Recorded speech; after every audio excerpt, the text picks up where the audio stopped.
Assalamualaikum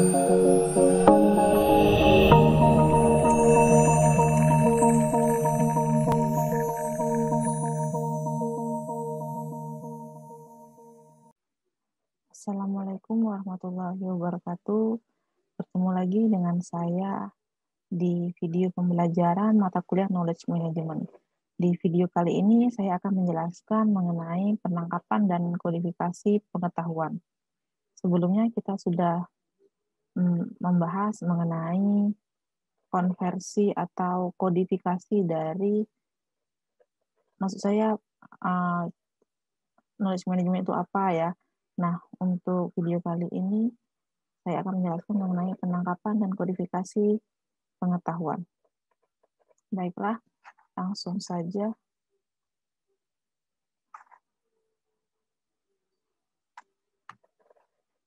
Tujuan dari mempelajari penangkapan atau kodifikasi pengetahuan itu yang pertama, mengenali konsep dan terminologi dasar yang berkaitan dengan penangkapan dan kodifikasi pengetahuan. Jadi kita di sini akan mengetahui bagaimana konsep dari penangkapan pengetahuan itu sendiri. Yang kedua itu mengetahui teknik-teknik untuk mengekstrak pengetahuan tacit dari seorang pakar. Jadi kita dapat mengetahui teknik-teknik untuk mendapatkan tacit knowledge yang dimiliki oleh seorang pakar atau ahli. Kemudian yang ketiga ada mengetahui peran dan tanggung jawab dalam proses penangkapan dan kodifikasi pengetahuan. Jadi peran dari pengetahuan itu apa dan tanggung jawabnya apa yang ada dalam proses penangkapan dari pengetahuan itu sendiri. Yang keempat, mengetahui pendekatan taksonim untuk mengklasifikasi pengetahuan yang ditangkap. Jadi pengetahuan yang sudah ditangkap, yang sudah didapat itu kita klasifikasikan. Misalnya dia masuk ke dalam tacit knowledge atau explicit knowledge, seperti itu. Kita lanjutkan. Di sini ada matrik know, unknow. Jadi di sini know, di sini ada tabel yang di atas ini merupakan information source atau informasi yang kita dapat. Kemudian di sini ada user awareness, yaitu pengguna yang memiliki pengetahuan itu ya. Di sini ada know, tahu dan tahu, dia tahu, know that we know, tahu bahwa kita itu tahu, bahwa saya itu tahu, seperti itu. Kemudian ada know and unknown. Jadi user awareness-nya know, tahu, tapi information source-nya unknown. Jadi know that we don't know. Tahu tapi tidak tahu, seperti itu. Usernya memiliki pengetahuan tapi information source-nya atau sumbernya seperti itu tidak diketahui, gitu ya. Kemudian ada user awareness-nya unknown, kemudian information source-nya know. Di sini dikatakan don't know that we know, tidak tahu bahwa kita tahu, seperti itu. Kemudian ada user awareness-nya itu unknown and information source-nya juga unknown. Jadi don't know that we don't know. Jadi sini ada bermacam-macam matriks know unknown ya, berdasarkan pengetahuan yang dimiliki oleh user dan information source-nya. Jadi apakah pengetahuan itu berdasarkan research ya, berdasarkan yang sudah ada, informasi yang akurat, seperti itu. Kemudian ada memori organisasi. Setiap organisasi memiliki memori yang terdiri dari pengalaman para karyawan serta data dan pengetahuan tangible. Jadi setiap organisasi itu pasti memiliki memori atau memiliki pengetahuan yang didapat dari pengalaman-pengalaman karyawan atau pengalaman-pengalaman pekerjaan mereka di tahun sebelumnya atau di beberapa tahun yang lalu, atau dari karyawan-karyawan yang sudah berpengalaman sudah lama di perusahaan tersebut. serta data dan pengetahuan yang tangible. Jadi data dan pengetahuan itu cukup akurat ya. Kemudian yang kedua ada pengetahuan merepresentasikan intelektual yang dapat memberikan nilai apabila disirkulasikan. Pengetahuannya itu dapat diberikan, dapat dipresentasikan, dapat dihasilkan ya, dapat diberikan secara intelektual yang dapat memberikan nilai apabila disirkulasikan, yang dapat memberikan impact atau timbal balik kepada organisasi apabila pengetahuan itu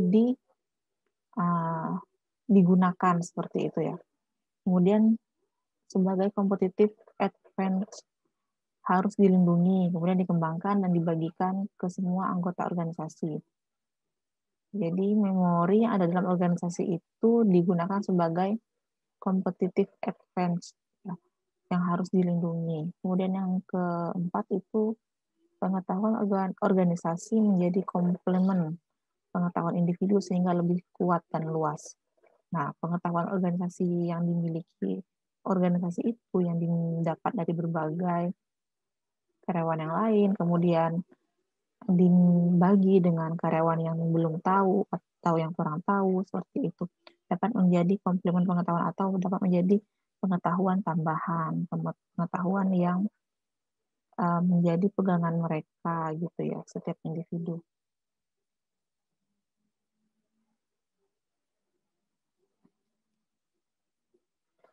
Kemudian ada tacit knowledge management. Jadi proses penangkapan pengalaman dan kepakaran individual ini di dalam organisasi dan membuatnya tersedia bagi yang membutuhkannya. Kemudian sulit untuk menangkap pengetahuan, khususnya pengetahuan tacit. Yang seperti yang sudah kita bahas sebelumnya, tacit knowledge itu adalah pengetahuan yang dimiliki oleh seseorang yang masih ada dalam kepala atau diri seseorang yang belum dieksplisitkan atau yang belum diterjemahkan, dibukukan, seperti itu ya. Proses penangkapannya melalui pengalaman dan kepakaran atau ilmu yang dimiliki oleh seseorang di dalam organisasi. Penangkapan pengetahuan tacit ini, penciptaan atau penangkapan pengetahuannya mungkin dilakukan oleh individual atau kelompok yang bekerja pada organisasi. Pengetahuan yang tidak disertakan dalam memori organisasi, ya, jadi penangkapan tacit knowledge ini tidak disertakan dalam memori organisasi, tidak dimasukkan dalam memori organisasi. Perusahaan tidak akan dapat mengatur pengetahuan yang dimiliki individu dalam organisasi. Selanjutnya ini ada model pembelajaran organisasi. Di sini ada feedback atau timbal balik, feed forward. Jadi timbal balik yang dikirimkan kembali seperti itu ya. Organisasi, grup dan individual. Interpret dan integrate. Ini ada intuiting attending, ada experimenting dan institutional knowledge. Ini ada beberapa model pembelajarannya. Ini dari organisasi, kemudian atau dari ini dari bawah ke atas ya. Jadi dari organisasi dibagikan ke sebuah grup gitu ya, atau bidang-bidangnya, kemudian baru diserap oleh individual-individualnya. Kalau ini kebalikannya dari individual, kemudian jadi ini kalau ini forward dikirimkan gitu dari individual dikirim ke grup, kemudian dikirimkan ke organisasi. Seperti itu. Kemudian selanjutnya penangkapan pengetahuan tacit pada level individu dan kelompok. Transfer dan transformasi kepakaran yang berharga dari sumber pengetahuan pakar dokumen menjadi gudang pengetahuan internet atau dan corporate memory. Jadi transfer dan transformasi ya, berbagi pengetahuan oleh pakarnya itu berharga yang berasal dari sumber-sumber pakarnya tadi atau dari dokumen-dokumen. Dan kemudian menjadi pengetahuan itu disimpan dalam bentuk internet atau memori atau database yang dimiliki oleh perusahaan itu. Jadi pengetahuan yang dimiliki oleh pakar dari sebuah organisasi itu disimpan seperti itu ya, pengetahuan yang ada di pengetahuan tacit atau tacit knowledge yang ada di kepala pikiran pakarnya yang dimiliki oleh pakarnya itu disimpan oleh perusahaan melalui intranet atau corporate memory gitu. Kemudian bisa dengan menggunakan grafik ataupun formula matematis. Caranya ya bisa juga menggunakan grafis atau formula matematis. Kemudian pengetahuan prosedural. Pengetahuan ini fokus pada keyakinan yang terkait dengan urutan langkah atau tindakan untuk mendapatkan hasil yang diharapkan. Pengetahuan akan bagaimana untuk melakukan hal tertentu, kemudian membuat keputusan, melaksanakan diagnosa, memberikan saran, lebih mengarah pada how atau bagaimana. Bagaimana melakukan hal-hal tertentu. Itu disebut prosedural ya. Jadi tahap demi tahapnya prosedur. Pengetahuan misalnya bagaimana cara menginstalasi Linux. Itu kan pengetahuan juga ya. Nah, itu disebut dengan pengetahuan prosedural yang bersifatnya mengarah kepada how atau bagaimana. Sini kan ada melakukan hal tertentu, kemudian membuat keputusan, melakukan diagnosa, memberikan saran. Kemudian ada pengetahuan deklaratif, fokus pada keyakinan terkait hubungan antar variabel-variabel. Pengetahuan yang bersifat deskriptif untuk mengetahui mengenai suatu hal. Lebih mengarah kepada what atau apa.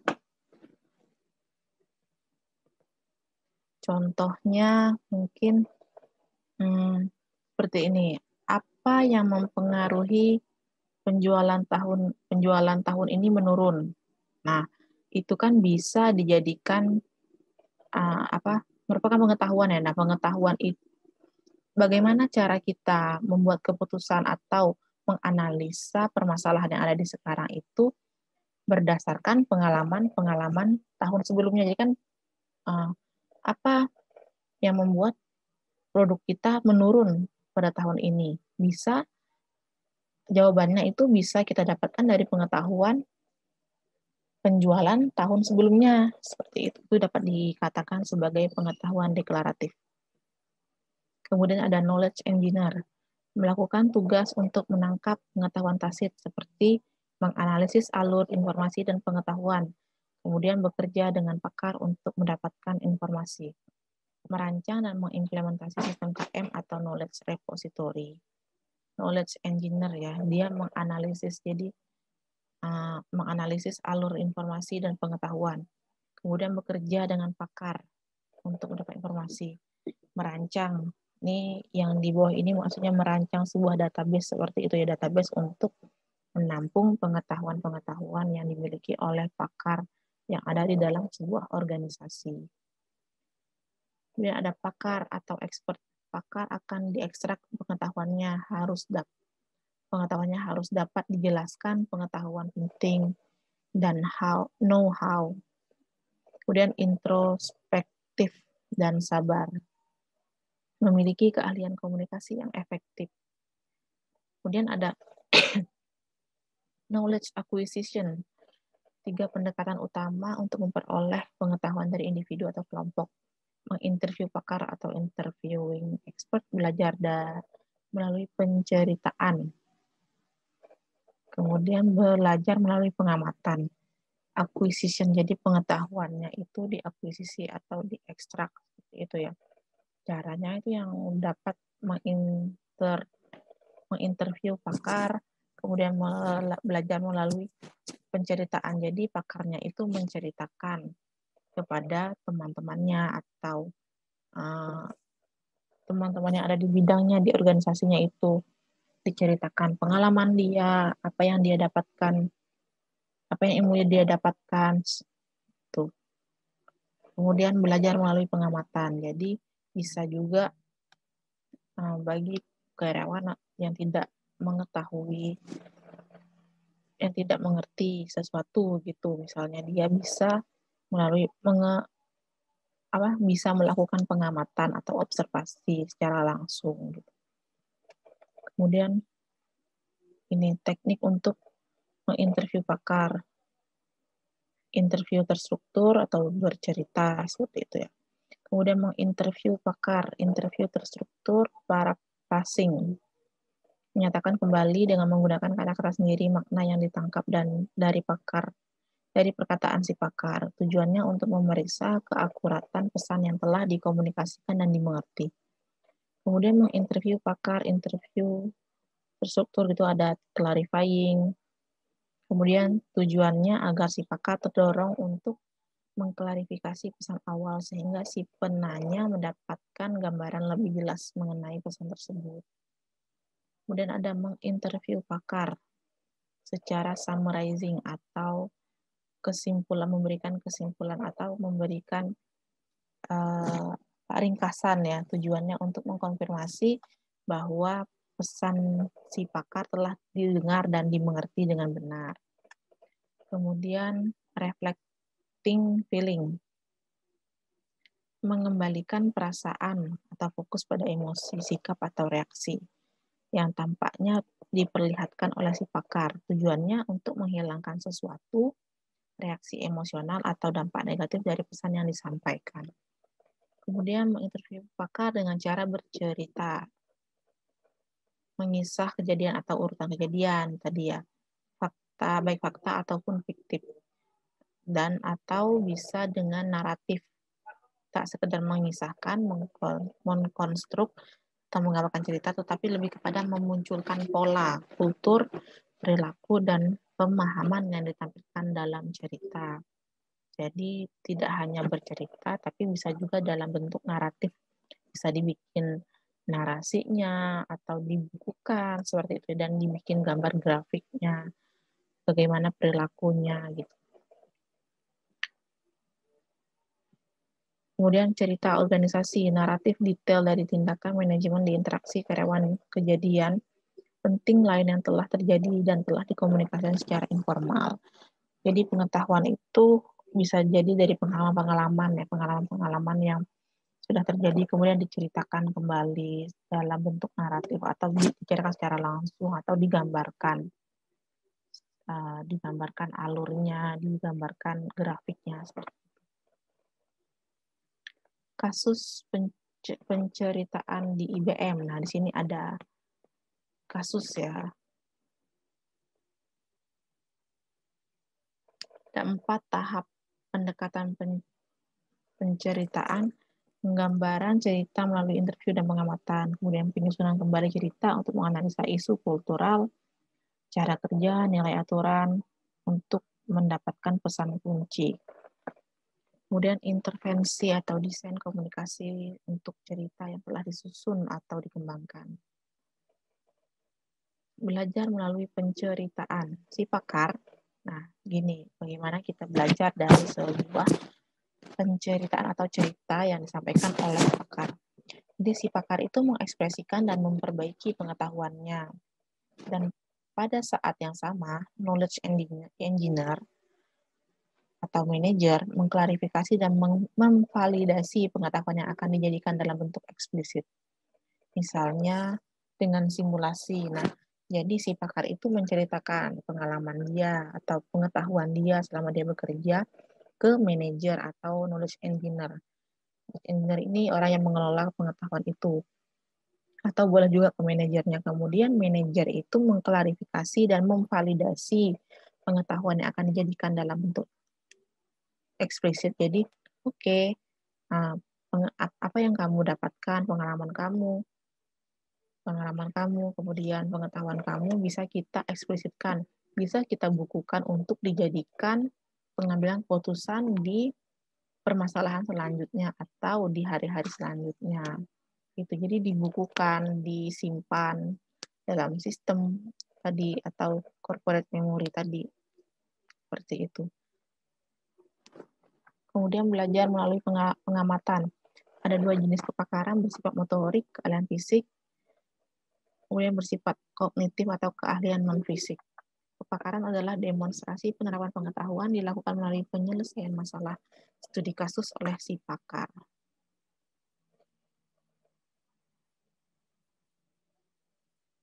Penangkapan pengetahuan tacit pada level organisasi. proses utama dalam menangkap pengetahuan pada level organisasi itu ada grafting atau migrasi pengetahuan antar perusahaan. Jadi pengetahuan itu dapat bermigrasi antar perusahaan. Kemudian vicarious learning, observasi terhadap teknik atau prosedur perusahaan lain. Kemudian experiential learning, pengetahuan diciptakan dengan mencoba dan melakukan. Nah, jadi misalnya contoh simple, kita mau bikin ayam geprek. Kemudian bagaimana kita tahu bumbu-bumbunya itu di caranya itu mencoba melakukan dan mencoba membuat ayam geprek itu. Jika rasanya kurang enak, terus kita bikin lagi gimana caranya biar enak, biar pedas, seperti itu. Namanya experiential learning. Jadi belajar melalui eksperimen. Kemudian yang keempat ada inferential proses. Pembelajaran berada di dalam perusahaan dengan cara melakukan kodifikasi pengetahuan eksplisit. Nah, tadi tacit ya, yang sudah kita bahas tadi. Sekarang eksplisit. Masalah yang dihadapi adalah berkaitan dengan kualitas yang meliputi akurasi, kemudahan dimengerti, aksesibilitas, dan kredibilitas. Kodifikasi dapat dilakukan melalui yang pertama pemetaan kognitif, kemudian pohon keputusan, dan taksonomi pengetahuan. Peta kognitif atau cognitive map direpresentasi dari model mental pengetahuan milik seseorang dalam bentuk terkodifikasi yang baik. Model mental adalah representasi simbolik terhadap sesuatu hal di dunia nyata. Kemudian pohon keputusan atau decision tree. Kompak dan efisien, kemudian mudah dimengerti dalam bentuk flowchart dengan jalur alternatif sebagai hasil dari pilihan yang berbeda. Jadi explicit knowledge-nya, knowledge yang dibukukan itu dapat dibuat dalam bentuk decision tree atau pohon keputusan. Jadi masalahnya apa, kemudian ada cabangnya lagi. Dari masalah ini, dari pengalaman yang sudah ada, keputusannya atau cara memecahkan masalahnya itu bisa dengan dua cara, seperti ini dan seperti itu di bawah. Jadi di atas masalah itu ada keputusan, dua keputusan. Dinamakan pohon keputusan atau decision tree. Kemudian taksonomi pengetahuan atau knowledge taxonomis, konsep yang merupakan dasar pembentukan pengetahuan dan kepakaran. Taksonomi, sistem klasifikasi dasar yang memungkinkan untuk menjelaskan konsep dan ketergantungan secara hierarki.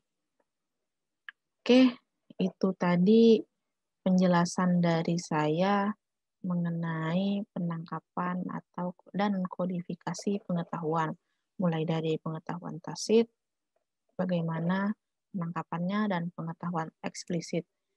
Terima kasih sudah menyaksikan video ini. Semoga bermanfaat. Mohon maaf atas kesalahan, kekurangan dari penyampaiannya. Terima kasih. Assalamualaikum warahmatullahi wabarakatuh. Sampai ketemu di video selanjutnya.